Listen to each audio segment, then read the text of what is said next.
നോമ്പ് ചിന്തകൾ 7-ാം ചൊവ്വ. വിശുദ്ധ ലൂക്കായുടെ സുവിശേഷം 20-ാം അധ്യായം 9 മുതൽ 19 വരെ തിരുവചനങ്ങൾ.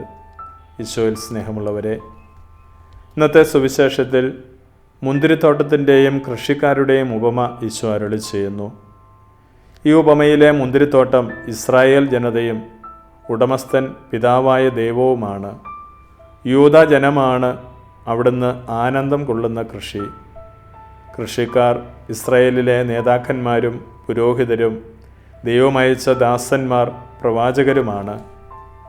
അവസാനം അയച്ച പ്രിയപുത്രൻ ഈശോ മിശിഹായും.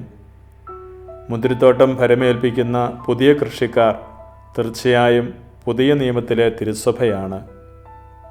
തങ്ങളുടെ ഉടയവനായ ദൈവത്തെ മറന്ന് ദൈവത്തിൽ നിന്നും അകന്നു പോകുന്ന ജനത്തെ തേടി വരുന്ന ദൈവത്തെയാണ് ഈ ഉപമയിൽ നാം കാണുന്നത്. വീണ്ടും വീണ്ടും അവർ തെറ്റ് ചെയ്യുമ്പോഴും അവരെ തിരികെ കൊണ്ടുവരാനായി കാലാകാലങ്ങളിൽ ദൈവം പല പ്രവാചകന്മാരെയും അയക്കുന്നുണ്ട്. അവസാനം ജനത്തെ വീണ്ടെടുക്കാൻ അവിടുന്ന് സ്വന്തം പുത്രനെ ഈശോ മിശിഹായെ അയക്കുന്നു.